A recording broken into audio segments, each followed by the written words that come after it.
भारतीय न्यूज में आपका स्वागत है। मैं हूं शिखा। आइए देख लेते हैं आज की खास खबर। धार जिले की सभी तहसील बदनावर, पीथमपुर, धर्मपुरी, मनावर, खुक्षी, गंदवानी, डही, सरदारपुर में भारतीय न्यूज चैनल के लिए तहसील स्तर पर संवाददाता नियुक्त करना है।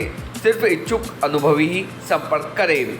9425046807। उमरबन जनपद पंचायत के अंतर्गत ग्राम पंचायत कल्लादा के सरपंच सचिव ने अपने साथियों के साथ मिलकर पत्रकार संतोष चौहान पर किया जानलेवा हमला। पत्रकार के साथ हुई घटना में पुलिस ने मामूली धाराओं में किया प्रकरण दर्ज। पत्रकारों ने चिंता जताई। दिन पर दिन पत्रकारिता का काम जोखिम भरा होता जा रहा है। पत्रकार के लिए कवरेज करना किसी जोखिम से कम नहीं है। किसी भी भ्रष्टाचारी की खबर चलाई जाए तो वह गुंडई पर उतर आता है और पत्रकार पर प्राणघातक हमला करता है या फिर पत्रकार पर झूठा प्रकरण दर्ज करवा देते हैं। कहने को पत्रकार देश का चौथा स्तंभ कहलाता है, लेकिन ना तो पत्रकार को सुरक्षा है और न ही कोई सुविधा मिल पाती है।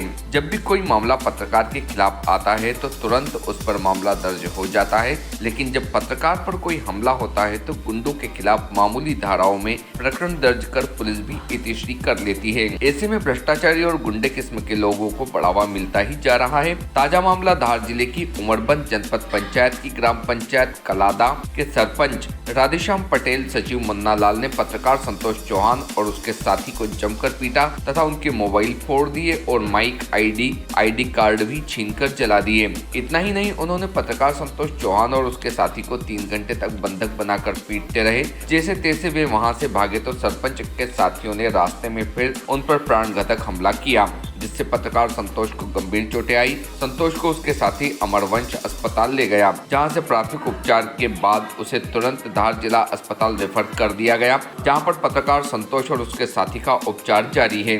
बताया जाता है कि सरपंच राधेश्याम पटेल आदतन अपराधी है, जिस पर कुछ साल पहले उमरबन चौकी पर हमले के आरोप का भी प्रकरण दर्ज है और राधेश्याम पटेल भाजपा से ताल्लुक रखता है। यही वजह है कि राधेश्याम पटेल पत्रकार पर हमला करने के बावजूद भी खुलेआम घूम रहा है। हमले का कारण कुछ दिन पूर्व पत्रकार द्वारा उक्त ग्राम पंचायत में चल रहे घटिया निर्माण को लेकर खबर प्रकाशित करना बताया जा रहा है। पत्रकार संतोष चौहान और उसके साथी पर प्राणघातक हमला होने पर उमरबन चौकी में सरपंच सचिव के खिलाफ मामूली धाराओं में प्रकरण दर्ज किया गया है। साथ ही पुलिस का यह भी कहना है कि डॉक्टर की जांच रिपोर्ट आने के बाद आरोपियों पर और भी धाराएं बढ़ाई जा सकती है। जैसे ही खबर वायरल हुई वैसे ही बड़ी संख्या में पत्रकार जिला अस्पताल पहुंचे। भारतीय न्यूज के लिए धार से साबिर खान FM की रिपोर्ट।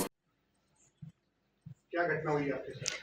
मेरे साथ में ये घटना कि 10-12 दिन पहले एक मैंने चेक डैम का कार्य चल रहा था घटिया निर्माण में, तो उसी संबंध में मैंने खबर चल रही थी और उसी खबर के बाद में एक कल की घटना में RMM डैम अपना CC रोड चल रहा था, तो मैं वहीं पर कवरेज करने के लिए गया था। तो सरपंच ने इसी संबंध में कि तू पहले भी मेरे नुकसान कर दिया, मैं मेरी पंचायत में घटिया निर्माण करूं या कुछ कहीं भी सामग्री में लगाऊं, तुम पूछने वाले कौन हो? तो पर तुम आ जाते जब देखा, जब पत्रकार बोले कि खबर चलाने के, इसी संबंध में मुझे मारा कुटी इतनी करी कि मुझे बेहोश कर दिया था। तो वहाँ से जैसे वैसे मैं जान बचा के भगा और ये भाई मेरे साथ में था, तो वो भी जान बचा के भगाया मुझे, लेकिन रास्ते में फिर और रोका मुझे, फिर मुझे मारा वहाँ पर और मेरा मोबाइल मेरे थे, मेरे दोनों मोबाइल तोड़ दिए और जान से मारने की धमकी दी। और एक उसके बाद में मुझे मेरे साथ में जो साथी मेरा कोर्सिंग था, उसको बोला कि इसको तू लेके तो जा रहा है, 15 दिन के अंदर तुम 2 लाख रुपए नहीं दिए तो तुम्हारे घर से उठा के ना तुम्हारा हम मतलब कुछ भी कर सकते हैं, ये अब तुम सोच लेना, और क्या FIR दर्ज करवाना मत थाने पर जाके। कोई सरपंच ये सरपंच राधेश्याम पटेल है, कलालदा पंचायत का और उमरबन ब्लॉक का है। सचिव भी मुन्नालाल रावत था, उसने भी मेरे साथ में लात घोंसे और बोले कि ये जब देखे जब ना होशियार बनता है पत्रकार, बोले कि खबर चला देता है हमारी, बोले कि मेरे पास साथ में मेरे पास 20,000 रुपये थे नकदी, वो ले लिए और मेरे मोबाइल 2 थे वो भी ले लिए। इसकी रिपोर्ट आपने थाने में दर्ज करी क्या? मैं चौकी मनावर अपना उमरबन जाके मैंने FIR दर्ज करवाई है। पुलिस लिखी पुलिस ने क्या? FIR तो मुझे क्या उस समय तो मुझे हाथ में नहीं दिया था, मुझे धार के लिए रेफर कर दिया था, बोले कि आपको व्हाट्सएप कॉपी कर दूंगा करके बोला भी, लेकिन वो क्या लिखा था क्या नहीं मुझे उस संबंध में कोई जानकारी नहीं थी। मेरा नाम संतोष चौहान, पत्रकार मैं ग्लोबल इंडिया टीवी और धान न्यूज़ चैनल पे देखता हूँ। बिल्कुल, ये बहुत दुखदाई समय है कि धार जिले में लोकतंत्र के चौथे स्तंभ पर लगातार हमले हो रहे हैं और आश्चर्य इस बात का है कि इस मध्य प्रदेश में धार जिला ही एकमात्र ऐसा जिला क्यों हो रहा है कि जहाँ पर पत्रकारों की कलम को कुचलने का प्रयास किया जा रहा है, लोकतंत्र के चौथे स्तंभ को कुचलने का प्रयास किया जा रहा है और पत्रकारों के मनोबल को तोड़ने का कार्य किया जा रहा है। लगातार हमले हो रहे हैं। कल हमारे साथी संतोष के साथ ओवरब्रिज क्षेत्र में कतिपय लोगों द्वारा हमला किया गया और सच मानिए हमला तो क्या था, ये तो मार डालने की एक रणनीति थी।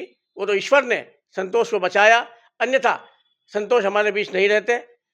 लेकिन आज मनावर से धार संतोष लाया गया और संतोष अभी भोज चिकित्सालय में इलाज करवा रहे हैं।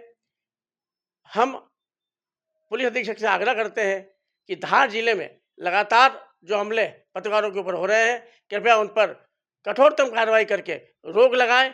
पत्रकारों का मनोबल जो गिर रहा है उसे बचाने का प्रयास करें।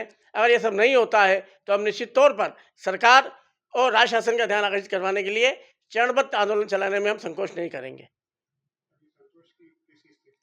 संतोष की सीटी स्कैन आज हो रही है और उसका इलाज तो प्रारंभ हो गया है, लेकिन चूंकि अभी स्टेबल है स्थिति और हम कामना करते हैं कि वे जल्दी स्वस्थ हों और वापस अपने काम में लौटें। लेकिन ये लगातार हमले पत्रकारों को कुचलने के जो किए जा रहे हैं, ये माफियाओं के बढ़ते मनोबल को बताता है और हम फिर मांग कर रहे हैं कि पत्रकारों के ऊपर जो हमले हो रहे हैं उन पर करने वालों पर कठोर कार्रवाई की जाए।